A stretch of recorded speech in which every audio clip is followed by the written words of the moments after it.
Sorry. Yep. All right. So, Assistant Professor Manoj Mazumdar had done his PhD from University of Tasmania.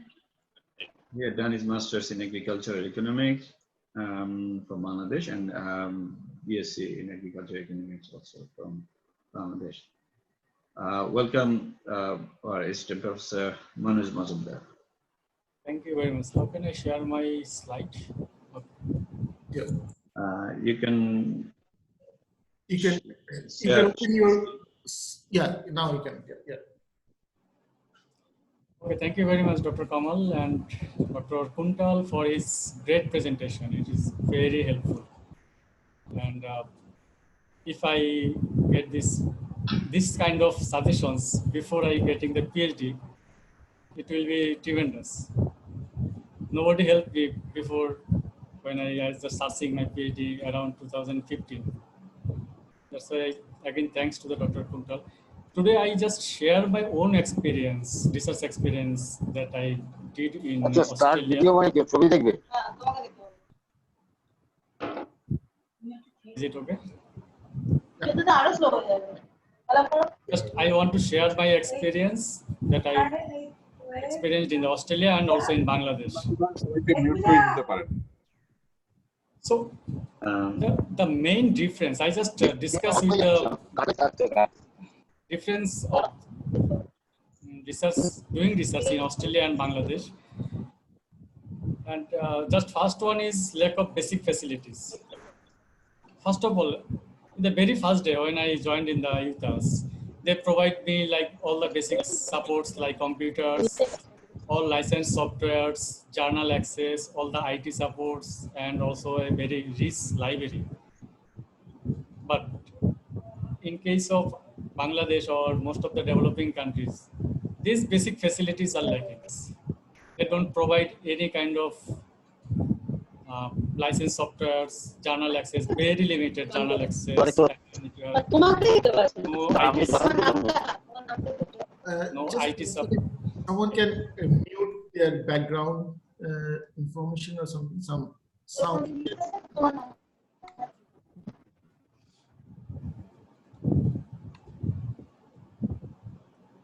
Is it okay, I think? Yeah, I think.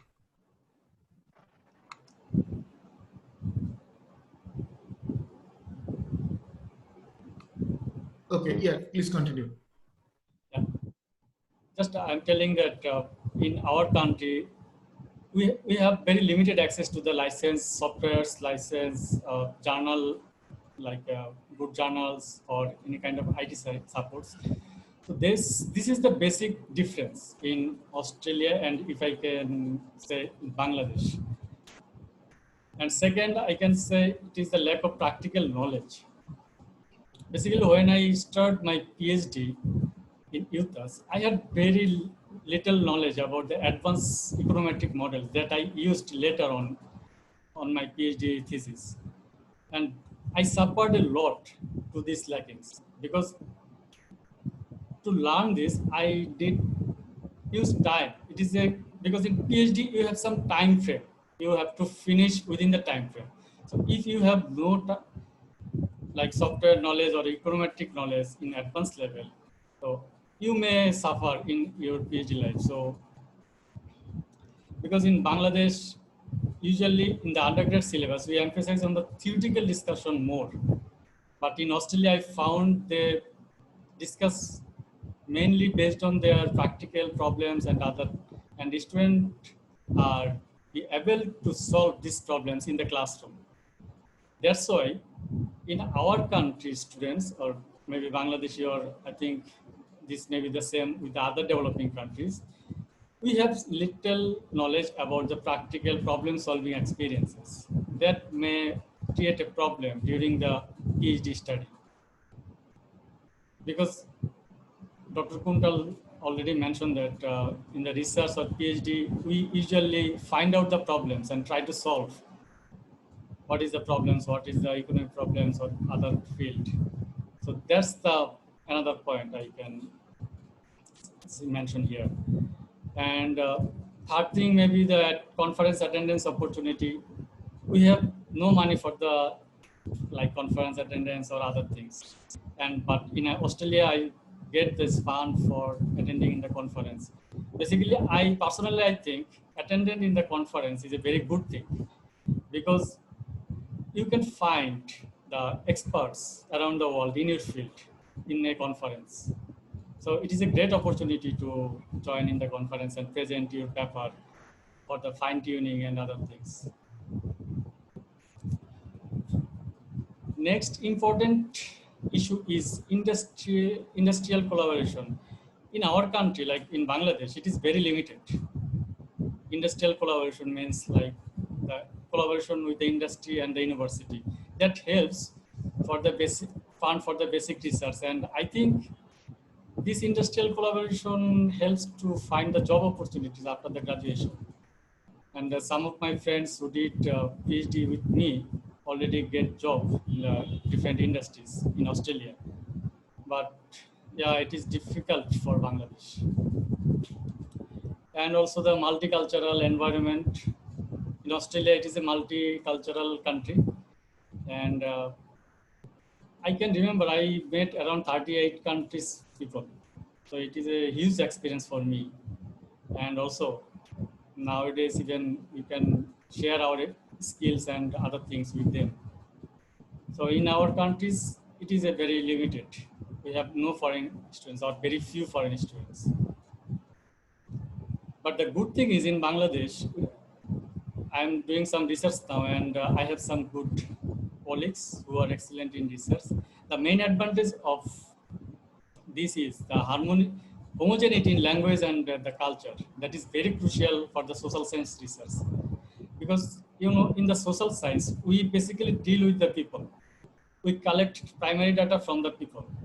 So due to this homogeneity in the language and culture, it is very easy to collect the actual data from the field level people or respondents. Moreover, different donor agencies like World Bank, ADB, FAO give fund for the research particularly in the agriculture sector, besides the Bangladesh government. So Bangladesh, I think, is a good field for the research, especially in the field of agriculture.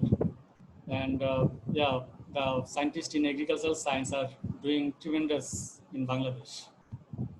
So basically, these are my research experience in Australia and Bangladesh. And I just suggest one thing who are the new interested students who want to start their PhD journey soon. Please develop yourself, especially the methodological that I suffered in my PhD life. Because if you are sound in methodology, then it helps to pop up your initial PhD shocks. Basically, I found most of the foreign students, like who are from developing countries, first year is very, very difficult. Because first year confirmation presentation, it is very hard, especially in our, I don't know the other schools or departments, but in our school, it was very hard to pass the first year confirmation presentations. Because first 6 months or 1 year, we just spend time to learn the softwares. Or personally, I admitted different courses, different econometric courses to just build up my methodology or statistical or econometrical knowledge. Because I initially mentioned I had very few knowledge about the advanced econometrics. So I just suggest who are the new and want to start their PhD journey, just try to keep up the knowledge about the softwares and the methodology, research methodology. For example, try to get the knowledge about different software, programming softwares. That is very important, like MATLAB, Python, Stata, then EViews. If I'm just talking about in my area, so in agricultural economics or economics. So if you start from the zero, it will be very hard to adjust with the situation.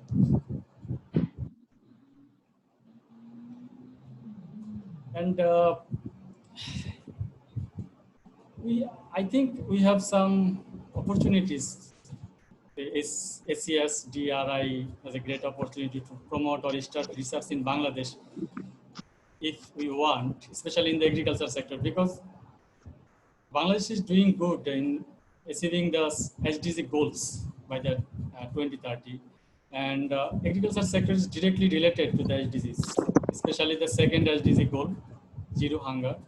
So if SCS, DRI take any projects to especially focus on the food security and climate change issues, I think this will be very good initiative for both, both organizations. And this is all of my presentations. It is not very lengthy. Thank you very much. Thank you. Thank you, Dr. Manoj. It's a beautiful presentation.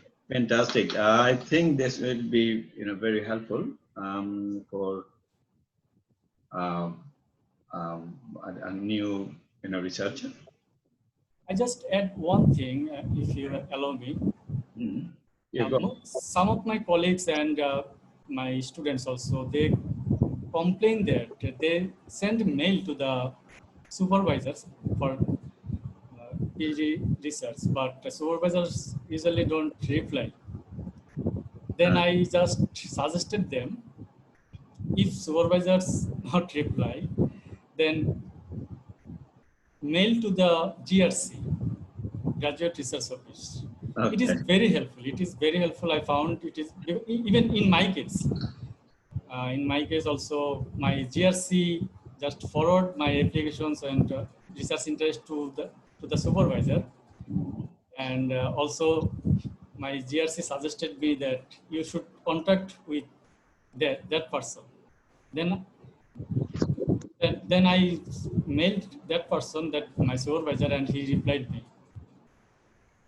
So it is, I think, sometime the supervisors receives so many mails.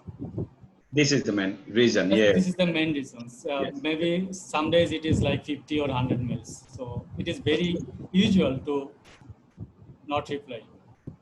That's why who are like frustrating, they should just keep waiting or keep mailing or mail to the GRC, and also follow the time.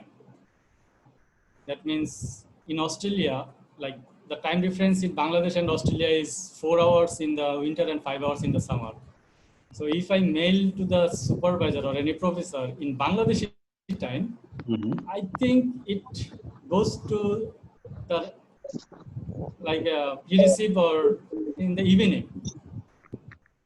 So if someone from Bangladesh send a mail in the very early morning, like 4 a.m. or 5 a.m., and it is very helpful, because in Australia at that time it is 9 or 10.